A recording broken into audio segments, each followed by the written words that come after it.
Good morning, Kingdom Hall. Hi, I just have a question I was wondering if someone could help me with. Mm-hmm. Do you have a minute? Yes. Oh, okay. I was kind of looking into some things about the history and different things like that. I love reading about history of different groups. I was really interested in the Millerite movement a long time ago, but this is confusing me because I've never seen any kind of ideas like this, except in Ellen G. White writings. I don't know if you know her, but she's a follower of William Miller. When is the Heavenly Calling closed now? No. What you could do, though, it has a lot of information and research information. We have a website, jw.org. Well, no, I didn't really find anything on this there. That's why I wanted to ask a real Jehovah's Witness. I'm sure you would know.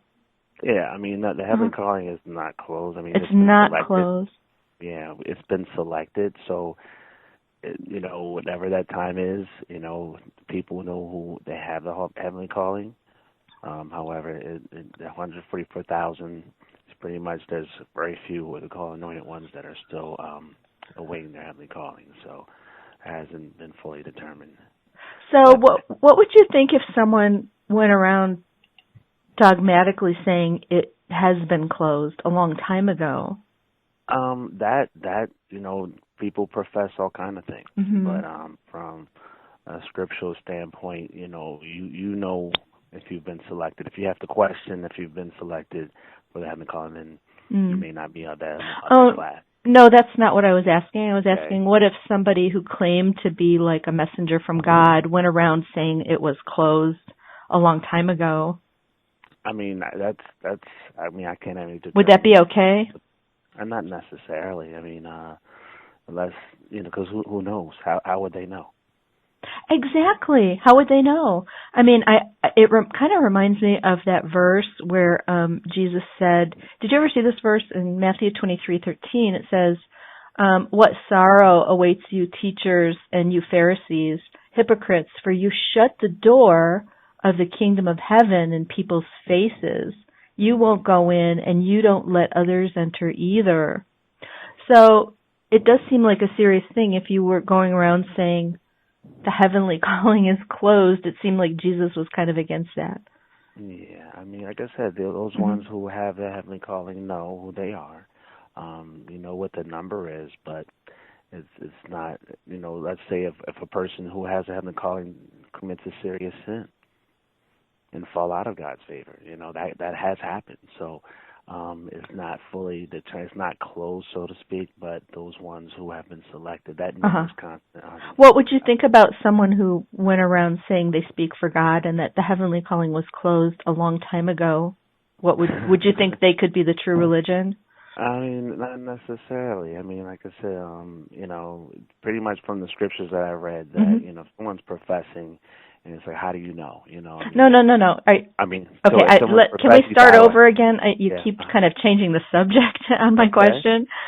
Someone says they're the faithful and discreet slave, or they're like a messenger of the church from Jehovah, or things like that, And what if they go around teaching that the Heavenly Calling is closed, and that was a long time ago? Is it okay to do that, or would you say they might be kind of a false prophet? I mean, I can't really determine that. I mean, sometimes you have to sit down and find out where that person is getting that information from. Yeah, I know. Well, he said it was proved in Scripture. Yeah, so, I mean, sometimes if you could sit down and reason on the Scriptures, that's fine. But, no, I mean, they did it a long time ago. Do you think that could be the true religion if they were teaching a thing like that? I mean, it all depends on what the Scriptures say. You go by what the Scriptures say. I know, but you told me that you believe the Scriptures say the Heavenly Calling is not closed now. So let's just assume that. It's 144,000. Right. That number's been selected, but those individuals, it still hasn't been determined who will be. Right. So you wouldn't say it was closed. It's not closed because, let's say, if you were one of that class and then you commit a serious sin, then you would not be worthy of that privilege anymore.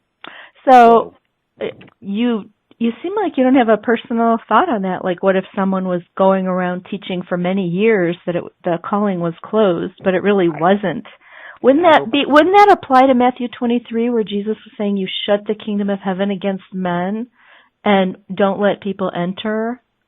Not necessarily. I mean, everything has to be reasoned on the scriptures. I mean, if you have a Bible in front of you and you can sit down and someone shows me something, if it's not considered scriptural Bible based, then what I'm saying is not just a person like you or I, but they say they're God's only channel and the faithful and discreet slave and a messenger for the beginning of the millennium and things like that. I mean, what if they were making that kind of claim and teaching that the heavenly calling was closed?